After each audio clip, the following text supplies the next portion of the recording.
Good Wednesday afternoon, and thanks for joining us on KARE 11 News Now. I'm Lauren Lemanchek. Now let's get to your headlines. New this afternoon, a new plan to keep you safe on the Metro Transit Green Line along University Avenue. Leaders are calling it the Safe and Strong University Avenue Initiative. It's a collaboration between several law enforcement agencies, including Metro Transit Police, St. Paul Police, and the Ramsey County Sheriff's Office. The plan includes boosting police presence along the Green Line, but also leaning on service providers. The St. Paul Office of Neighborhood Safety will also be there, helping out people in need of resources and housing. This initiative is expected to last through the busy summer months, but could be extended, so expect regular updates on its progress for the rest of the year. New today, Brooklyn Park's Public Works Director has resigned after being indicted for an alleged sexual assault inside an Atlanta hotel room last September. Daniel Ruiz is facing charges of rape, aggravated sodomy, false imprisonment, and battery. Ruiz was in Atlanta for a public works conference and has been on paid leave ever since his arrest. He is scheduled to be back in court in June. New today, Israeli Prime Minister Benjamin Netanyahu says the chief of Hamas in Gaza, Mohammed Sinwar, has been killed in a coordinated attack. Hamas has not confirmed his death yet. Sinwar is the younger brother of Yahya Sinwar, who orchestrated the October 7th terror attack in Israel. NBC's Matt Bradley has the latest from Tel Aviv. Well, in fact, we've been hearing about Mohammed Sinwar's death for the past several weeks. It looks like just now the Israeli government, Prime Minister Benjamin Netanyahu himself actually, have finally confirmed that the corpse that they had must have been that of Mohammed Sinwar. And again, this is the younger brother of Yahya Sinwar, the main architect of those October 7th attacks that set off the latest war in the Gaza Strip and really has transformed the entire Middle East in the last year and a half. It's going to be hard for them to replace Mohammed Sinwar, particularly since this group has been so badly damaged already. Now, we saw on the Gaza Strip these horrifying images of thousands of people rushing to try to get aid from one of these aid stations, and that just is a signal of how terrible things have been going there. This was a U.S.-backed aid group called the Gaza Humanitarian Foundation. Now, we understand from our own team on the ground that this was a scene of chaos. Shots were fired, and the military had to come in and subdue the crowd. The Gaza Humanitarian Foundation released their own statement today where they described a situation that was immediately under control, there was no casualties, and that aid was distributed and taken up again immediately after this happened. And they said they've opened even more aid stations now. So depending on who you believe, it doesn't necessarily mean that this maiden voyage for this U.S.-backed aid effort has been such a disaster, but only time will tell. Yesterday was really their first day on the job. Developing right now, a new arrest in the $250 million Feeding Our Future fraud scheme. The suspect in jail right now after being arrested at MSP Airport before boarding a flight to Dubai. Lou Raguse is following the latest developments. Hibo Dar is now the 71st person to be charged in the $250 million Feeding Our Future pandemic meal fraud case. Court records show she claimed to serve 1 million meals to children out of this office in a business center on East Hennepin Avenue and collected $2.4 million in taxpayer money. But federal investigators believe her meal site, Northside Wellness, was fake and that she only spent less than $2,000 on food. According to the criminal complaint, Dar's case included all the telltale signs of the sprawling fraud.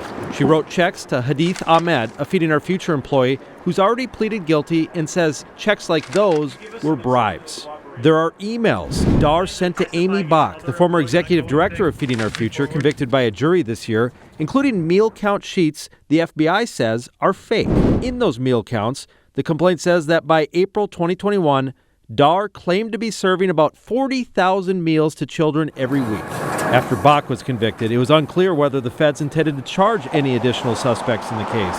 But late last week, the FBI raided a St. Paul nonprofit, New Vision Foundation, signaling they weren't finished. As news of that raid spread, prosecutors say Dar booked a flight to Dubai, set to leave 3 days later. The FBI arrested her at the airport before she could board. In court, the prosecutor said they informed Dar in April that she was one of the new targets of their investigation. They told the judge they believe she tried to escape, thinking charges are coming soon. Starting next month, passengers who like to fly United will have to arrive at the airport earlier than before. The airline now wants passengers checked in 45 minutes before their domestic flight takes off. In the past, passengers without checked bags could arrive 30 minutes before their flight. This new policy takes effect June 3rd. Well, heads up for you if there's a Ford in your driveway. The automaker is recalling more than 1 million vehicles because of a software issue with the rear-view camera. That issue could cause the camera to delay, freeze, or not display, upping the risk of a crash. The recall affects a variety of vehicles made between 2021 and 2024, including Ford Broncos, F-150s, Mustangs, and Lincoln Navigators. Dealers are expected to fix the problem for free with an over-the-air software update. If your vehicle is affected, Ford will let you know by June 16th, and a second letter will be sent out when a fix is available. St. Paul's Brian Ingram, the name behind Purpose Restaurants, has made a name for himself as both a business owner and a philanthropist.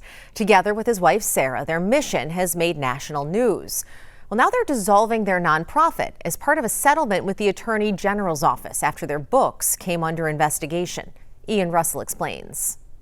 510. Known for his restaurants across the metro, Chef Brian Ingram is also known for his commitment to fundraising and has been a vocal mainstay in trying to help. It's about that transparency and really making sure that Officer Mitchell's family gets all of the money. Ingram dedicated to helping those in need, like the family of fallen Minneapolis police officer Jamal Mitchell. But just days after that interview with KARE 11 last June, Ingram announced his nonprofit Give Hope would dissolve. Brian is the former director of Give Hope, his wife Sarah, the current president, now part of a settlement with the Minnesota Attorney General's office. On Friday, Minnesota Attorney General Keith Ellison announced that Give Hope would be no more due to multiple governance violations and causing confusion between the Ingrams' for-profit and non-profit businesses. According to court filings in Ramsey County, Give Hope focused on meals, foodstuffs, and personal hygiene products for individuals and families in need, fundraising for other nonprofits, and issuing grants. Give Hope received tax-exempt status from the IRS in 2020, which was then revoked in 2023 for failing to file tax forms for 3 consecutive years. The AG's office also alleges that Give Hope did not register with them as a soliciting charity or charitable trust, despite fundraising and holding charitable assets. The office also says the board of directors for Give Hope met infrequently and that Give Hope did not maintain its own adequate financial records expected of a nonprofit corporation. Ingram is also CEO of Purpose Driven Restaurants, whose umbrella includes Hope Breakfast Bar, the Gnome Craft Pub, and the Apostle Supper Club, which is set to close at the start of June. Give Hope reimbursed some purpose-driven restaurants for food, groceries, and toiletry items given to the nonprofit during the pandemic. Many of those transactions were subject to rules under the Nonprofit Act, which requires the boards of nonprofits to follow certain procedures to approve conflicted transactions. Ellison's office says Give Hope's board did not review any of the conflicted transactions, saying Give Hope failed to maintain adequate books and records of these transactions and their nonprofit purposes. That filing says the Ingrams cooperated with the investigation from the Attorney General's office, and as part of the settlement, the Ingrams neither admit or deny the allegations in that court filing. In a statement, Brian and Sarah Ingram say they're pleased to reach that agreement, saying it's the right decision for them. That statement goes on to say, quote, with the benefit of hindsight, it's clear that trying to build a business and a nonprofit at the same time required more resources than we anticipated, and that even the best of intentions couldn't compensate for that shortfall. We've learned from that experience and believe that we're better able and more committed than ever to work on the problem of food insecurity in Minnesota. Happening tonight, the Minnesota Frost taking a victory lap around the city they call home. They're throwing a party to celebrate their second straight Walter Cup championship, and they want you to join them. It all starts with a parade at 5:30, weather permitting, of course. The route starts at Tria Rink, goes through 7th Place, Rice Park, past the Herb Brooks statue, and into the Xcel Energy Center. Once you get to entrance 1 of the X, there's going to be a DJ, games, and food, plus a photo op with the Walter Cup. Now, this party that's at the X begins at 6 and is free to the public. We'll hear from the players today at the parade, and there's plans for them to address the crowd, no doubt thanking fans for their support. By this time next week, though, the Frost need to make some tough decisions as the PWHL expands next season. The Women's Professional League is adding teams in Seattle and Vancouver. That means the original 6 teams have to decide what players they want to protect. The Frost can save 3 by Tuesday, and the rest are up for grabs in the expansion draft. It's great to see the PWHL has been that much of an immediate hit with fans all across 2 countries. The hard part of it is now you're going to lose some players. This Frost roster is going to look different next year one way or another. There are several steps to create the new teams throughout next month, including an exclusive signing window, followed by the official draft June 24th. Stick with us. More news and weather is coming up after the break.